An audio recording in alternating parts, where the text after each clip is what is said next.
12वां पंचगव्य चिकित्सा महासम्मेलन उसका प्रथम दिवस और प्रथम सत्र, जिसमें हमारी परंपरा रही है कि हम कुछ भूले बिखरे पुराने विषयों को लेकर आते हैं। और इसी संदर्भ में आज का जो विषय है वह मूल आयुर्वेद को समझने का विषय है। सामान्यतः हम सभी की परिकल्पना रहती है कि आयुर्वेद भारत सरकार के आयुष मंत्रालय के पास है।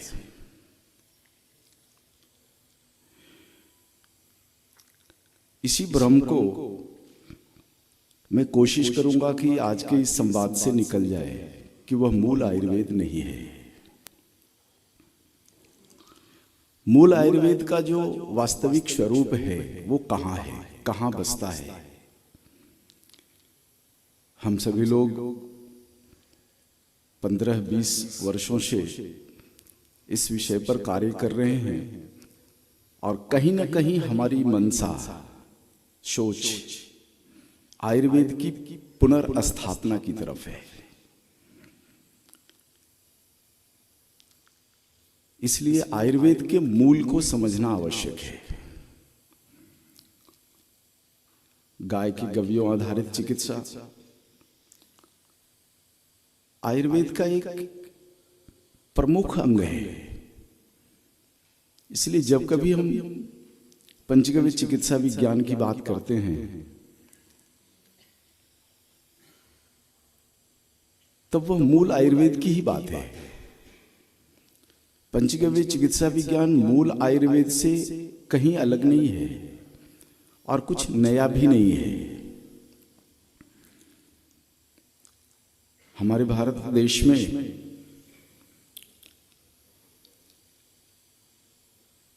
यदि प्रदेश स्तरीय गणित से भी अगर हम देखें तो 2 दर्जन से ज्यादा प्रादेशिक संस्कृतियां हैं हमारे देश में, जो अपने आप में परिपूर्ण है, अधूरा नहीं है, अपने आप में परिपूर्ण है। यदि मैं दक्षिण भारत से बात करूं तो हमारे दक्षिण भारत का एक मलय प्रदेश है जिसको हम केरल कहते हैं। वहां की अपनी लोक संस्कृति है, परंपराएं हैं, जीवन शैली है, भाषा है। और भाषाओं में आप देखोगे तो केरल का उत्तर कासरगोड और दक्षिण त्रिवेंद्रम, इसमें भी विविधता है।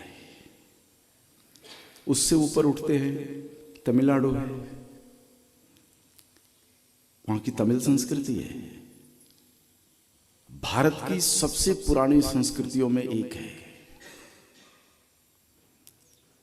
अगर भारत का बहुत पुराना इतिहास उठा करके देखो, सबसे पुरानी संस्कृति है तमिल संस्कृति। कन्याकुमारी से शुरू होता है और चित्तूर जिला तक आता है, जो अभी आंध्र प्रदेश में है। यहां भी विविधता है, लेकिन अपने आप में परिपूर्णता है। भाषा परिपूर्ण है, जीवन शैली परिपूर्ण है।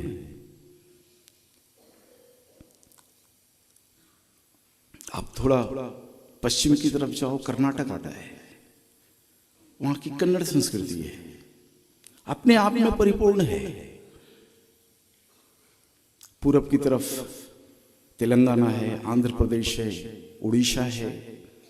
इन सभी प्रांत अपनी अपनी संस्कृतियों को लेकर परिपूर्णता में जी रहे हैं। पश्चिम की तरफ आ जाओ, महाराष्ट्र है, गुजरात है, यह भी संपूर्ण है, कोई अधूरा नहीं है। सबकी संपूर्णता के साथ अखंड भारत है। यानी अखंड भारत यानी कई संपूर्ण संस्कृतियों का समावेश करने वाला विश्व का अकेला देश है। और कैसी संस्कृति? जिसमें संपूर्ण आयुर्वेद बसता है।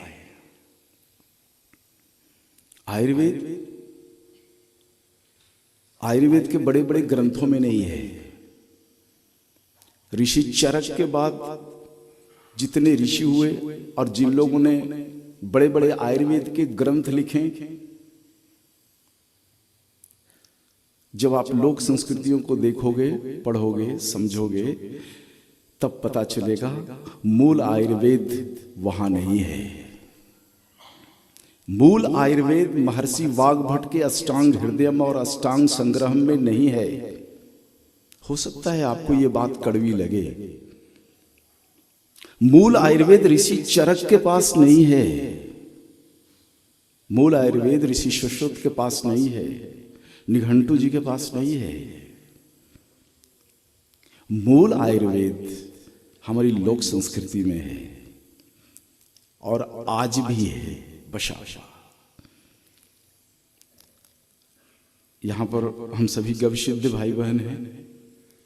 इस विषय को रखने का मेरा मूल कारण यही है कि कम से कम भारत का एक वर्ग तो इस विषय को सोचे।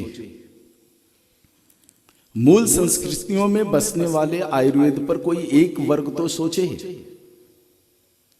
पूरा देश और पूरे देश की मशीनरी हर विषय के केंद्रीकरण में लगा हुआ है और इस केंद्रीकरण ने हमारे देश की कितनी विविध संस्कृतियों को नष्ट किया है, लुप्त किया है, क्षय कर दिया है। बहुत एक कड़वी बात मैं कहूंगा, हो सकता है आप में से कई को ना बचे, लेकिन सत्य है। हमारे देश में जितनी भी बोलियां रही, 300 से अधिक बोलियां रही, जो विभिन्न भाषाएं हैं, जो आज भी हैं, इनमें जीवन का संपूर्ण विज्ञान समाहित है, जिस विज्ञान को हिंदी भाषा लील गया। ये कड़वी बात है, शायद आपको ना पचे, क्योंकि मैं संवाद भी हिंदी में ही कर रहा हूं, लेकिन बहुत सारी संस्कृतियों को समझने की कोशिश की है, उनके साथ जीने की कोशिश की है, उन भाषाओं की वैज्ञानिकता को समझने की कोशिश की है, तब मुझे आभास हुआ है कि विविध संस्कृतियों वाला और विविध भाषाओं वाला यह देश जो भूगोल के आधार पर जीता था, केंद्रीकरण के चक्कर में पड़कर अपनी बहुत बड़ी विरासत को खो रहा है।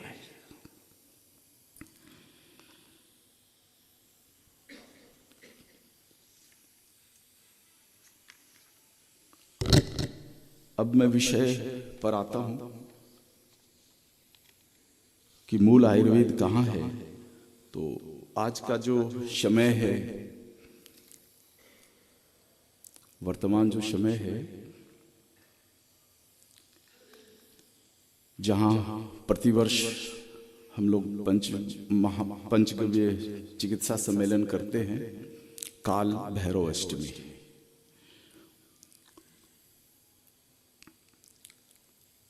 कई दृष्टिकोण से यह बहुत ही महत्वपूर्ण दिवस है और यह विषय मुख्यतः भगवान शिव को समर्पित है। इस दिवस में भगवान शिव के 2 स्वरूपों की आराधना की जाती है। इस मार्गशीर्ष के महीने में शिव के 2 स्वरूपों की आराधना की जाती है, जिसमें एक स्वरूप है, वो है अभयदान। भगवान शिव सृष्टि के संपूर्ण जीवों को अभयदान देते हैं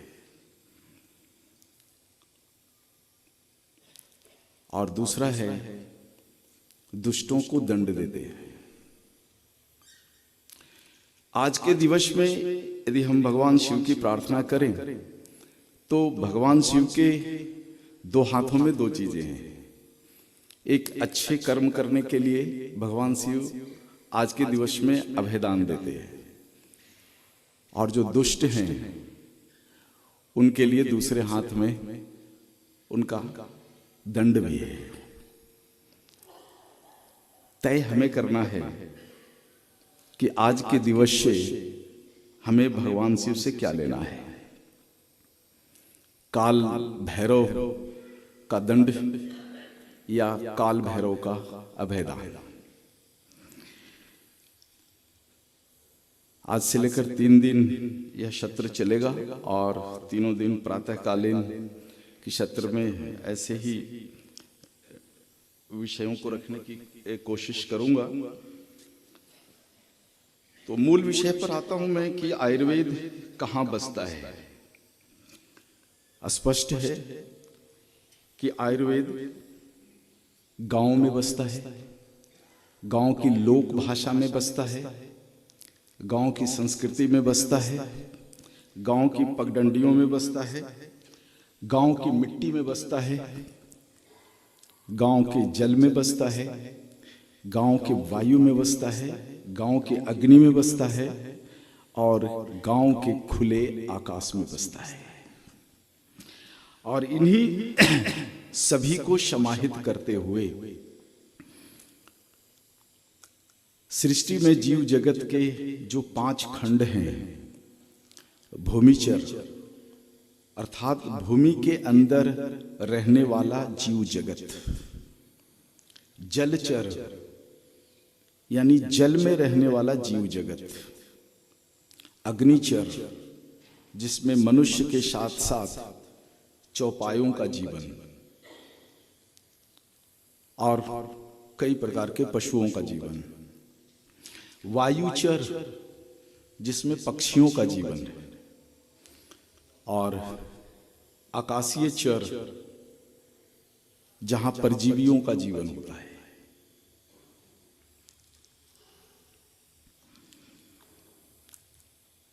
सभी प्रकार के जीव अपने अपने भूगोल में अपनी अपनी व्यवस्थाओं के साथ जीते हैं, और जब तक यह प्रक्रिया क्रिया उनके जीवन के साथ जुड़ी होती है तब तक वो जीवन में कभी बीमार नहीं पड़ते।